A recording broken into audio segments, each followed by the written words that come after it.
Hello everybody and welcome back. I don't know how to do an intro for this, but yeah, we're back with this small little series that I started, reviewing music in August. Not August, just every August is the next. Oh wait, I I have prepared so little for this video. That's better.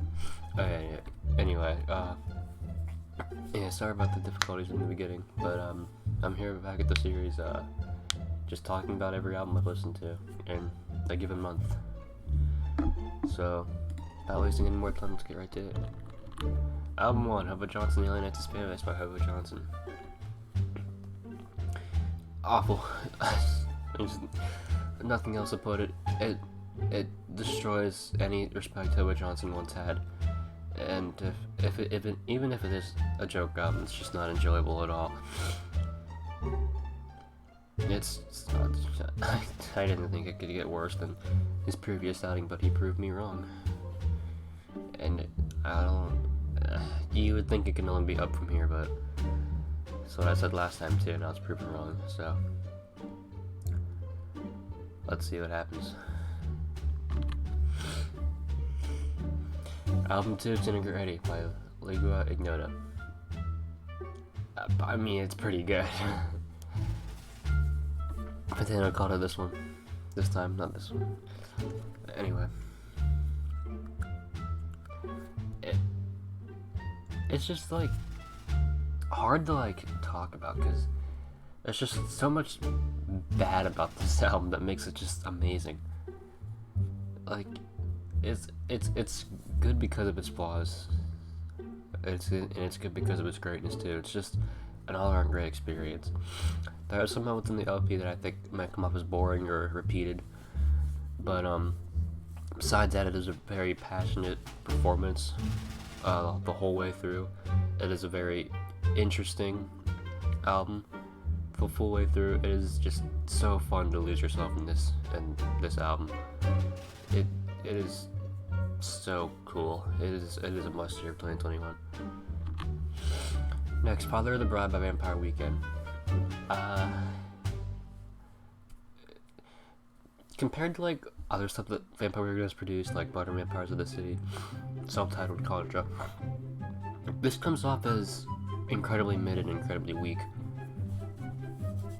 I don't know if Rostam was that important to the group, but he was the main producer and a guitar player, so he was pretty vital to the group. But I just thought that they could do better, all around. I thought they could do better without him.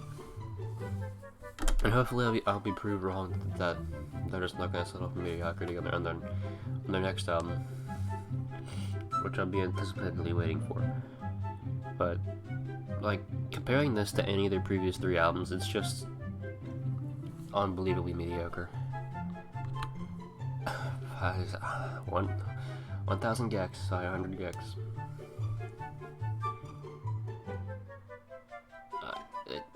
I don't want to talk about this album.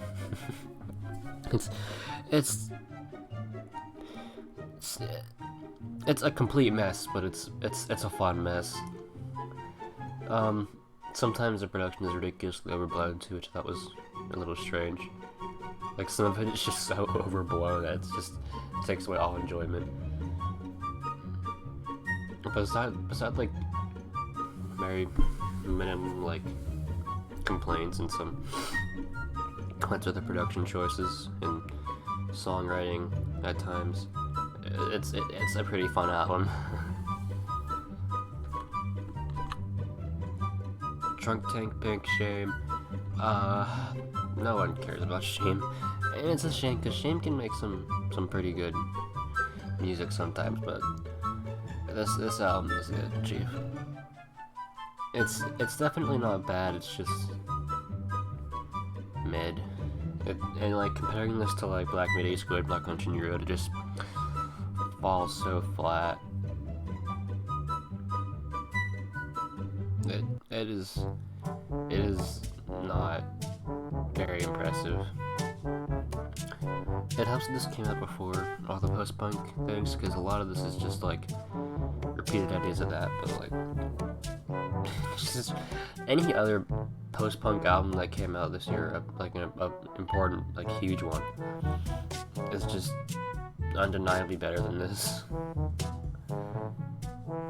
I don't know what else to say. I hope Shame one day can pull through and make something unique to post-punk, but as it stands now, there's no reason to listen to Shame over like Black Country New Road or Shame or Black Midi. Fragments of a Dying Star, What is Spirited Spirits. I love Bandcamp. I love Bandcamp so much because it gives exposure to artists like these who would never ever make it if it wasn't for a site like Bandcamp. But in terms of this album, there's just so much fun happening here. It's just so incredible to listen to. There's like so much like the space vibe. It's amazing, and with just like most things this album just tries to do, it just does well. Sometimes I will say songs go on for too long than they should, or songs come off as boring, which is kind of affected the previous complaint. And sometimes I feel like the ideas that Spirited Spirits has just isn't worth it for as long as it goes on for.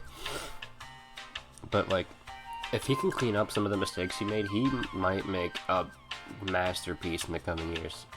Absolutely keep an eye out on this person. They've won me over with just one album, and I'm absolutely going to be in their corner for the rest of until they make a bad album. And Fire of Love by Violet Cold is the 7th album, and it's pretty fun. I mean, another Bandcamp album that I just loved. Like the black metal and shoegaze combination works so well. It's just like, it's not like even necessarily different, it's just good, undeniably. Like, it's just a well-crafted LP, all things considered. It's just great. There's nothing bad, well, okay, there's a few things bad about this. The one song, like the third track on this album, I don't remember what it's called, it sounds like every 80s metal cliche ever, and it's not enjoyable. But taking away that song, the rest of this is near flawless. Album made Pressure Machine by The Killers. No, it's not clicking with me. I wish I could like this, and I came in like wanting to like it, but the Heartland rock, just atmosphere and some songwriting that I am just not interested in the slightest makes me want to turn this off every time it comes on. One thing that I kept saying to myself while listening to this is how bored I was and how much I wanted to listen to something else. It's not for me, but I can see other people liking it. So I definitely get the appeal, but it's just not for me.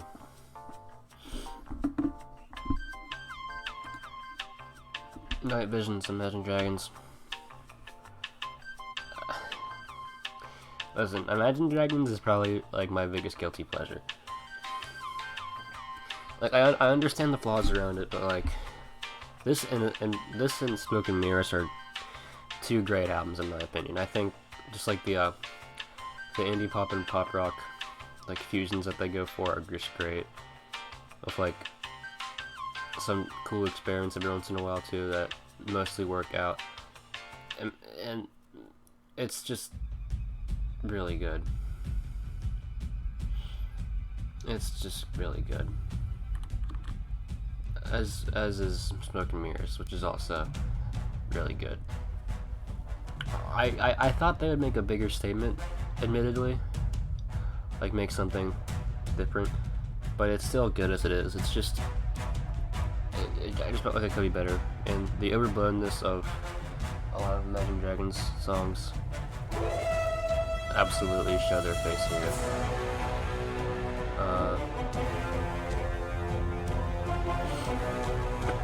But when it's not like, wait, let me look at the track list for this album, because there were some bad songs in this album. When it's not I'm So Sorry or Gold or like even Friction, then you have yourself and amazing. No, I'm So Sorry is bad though. I'm So Sorry is a terrible song. Yeah, that's about all I have to say about Smoke and Mirrors. A little bit worse than Night Visions, but I still had hope for Imagine Dragons until Evolve, which I knew was gonna be bad when I listened to it, and it was about what I expected. There's like a few, like 2 songs I would come out of this and still enjoying. Like Yesterday's pretty good.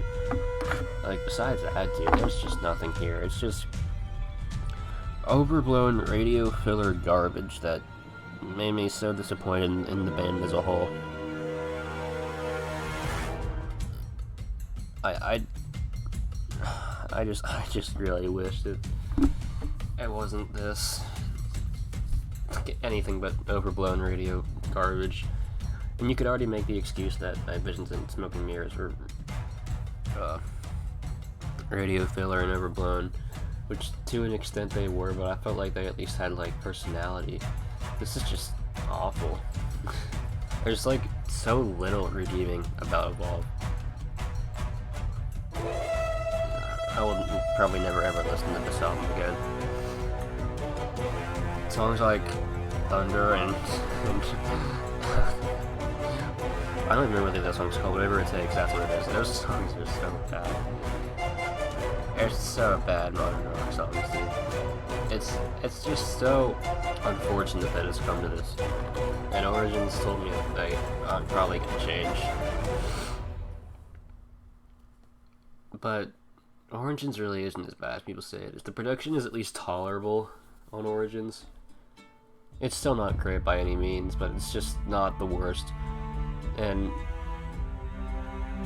it felt like they kind of cared about the sound. It's still not really, but it just it's not good. They made an album today. I'm recording this on September 3rd, 2021, and I'm gonna listen to that album probably right after I upload this. So I'm really hoping they pull through. I've seen some good stuff about it. That it's like a lot like their first 2, and it's like, and even like people that would usually hate it are like, this isn't nearly as bad as Origins and Evolve. So that's some hope, and I really hope they pull through. I want Imagine Dragons to succeed. I want to like this band again. Anyways, after the Imagine Dragons rant, we have Solar Power by Lord, which is disappointing to say the least. It's just an artist going into like folk pop, and it's just an artist should have the room to create whatever they want, obviously, but it's just so many mainstream pop artists are trying to make a folk album, and so little of them work. This is no exception to that. It just feels oddly rushed in one note. It just feels so repetitive and not very interesting, like ever. Like almost like every idea here I feel like has been done better by several artists before. It's just not that fun, not that enjoyable. Not liking this one very much. But it's not the worst thing ever. It's quite tolerable. It's just disappointing. Alright, Food House, the story about a hyperpop band that could. And this album has its moments definitely, but like when it isn't having its moments, it is awful. Like there's, oh my god, some of these songs are not amazing. Some of these songs are so bad. The songwriting ranges from so stupid that it works to cringe core, which is like this whole album in a nutshell. It is so inconsistent. It goes from like amazing to the worst thing I've ever heard.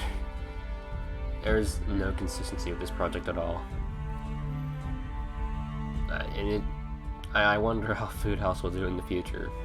Like I'm gonna keep an eye on them, but like I hope they improve on some on some feats, because this was so inconsistent.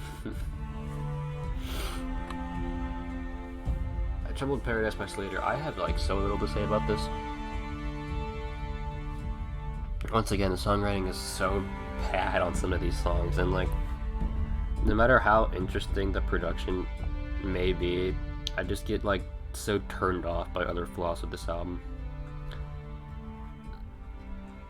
It's just I don't even know what to say about this track or this album, dude. There's just it's like there's nothing to say about it. It's just there. Any Shape You Take by Indigo just shows up. I mean, I woke up one day and I saw this on like highest rated album on Album of the Year, and I was like, wait, what? And I checked it out, and I came out liking it quite a lot. It feels like just like what if Girl in Red and Olivia Rodrigo came together and made an indie rock album. It feels like it would sound like this. That's like the biggest comparison that I can make to it. But yeah, I'm definitely liking this, but I don't. At the same time, I don't think it's anything groundbreaking. It's just a fun time. All right, Glow On Turnstile. The critic scores I saw for this were like kind of insane. I was like, okay, that's not gonna stay. And then I listened to it, and I'm like, dude, I hope these critic scores stay, dude. It was such a fun album. It doesn't reinvent the wheel by any means, but it's just it goes, dude. It goes hard. It's a lot of fun. Like I like listening to this thing like front to back. I didn't have that much fun with an album in a long time. It was just such an enjoyable experience. Here we are, what we've been waiting for, album 18, Donda. I'm gonna be honest, not feeling it too much. I definitely don't think it's bad, I just think it's not great. It has its moments a lot, like Jail is one of the best songs of the year in my opinion. So is, what was that one song? It got released as a single, I think. Hang on. I need to check. It's like Come and See or something. That feels so wrong.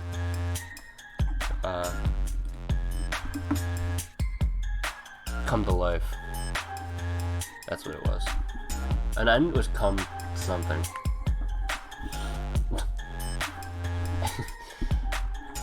But yeah, it's not like okay, like I don't know how to talk about this album like at all, because I just have such mixed feelings about it.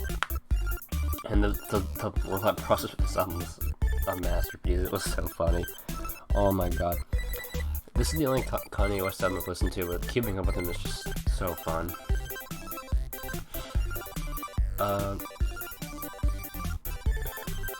Yeah, like I said, it has its moments, but it also is like terrible sometimes. Like Junya is really bad. Donda Chant. Dungeon Chant's like origin is pretty cool, but like it's just not very good. Some of these songs are so agreeable too. I'm looking at the track list now and I don't remember the title track at all. Like, what the fuck was the title track even about? What the hell was New Again? Like, dude, some of these songs I completely forgot about. Yeah, that's all I'm gonna talk about Donda. What you really need to know about my feelings on it is I thought it was just a mixed bag throughout the whole 27 an hour 48 experience. Alright. And the last album I listened to in August of 2021 is the awesome album by Mouse Rat. Oh yeah. I don't even know like Parks and Recreation, but like I thought that just the headlines about Chris Pratt being in was too amusing for me to pass up, and this is like actually like so good. Like, it's so lighthearted and doesn't take itself seriously at all. That's what makes it just amazing. Like, it's so fun to be stupid with some stupidity. Just sit there with a massive grin on my face just because of how amazing the awesome album is. It just makes me so happy that this is the timeline I live in. And that's not all I have to say about the albums I listened to this month. If you enjoyed, make sure to leave a like, comment, subscribe, all that good stuff, and I hope you enjoyed the video. Yeah. Subscribe for more. Bye.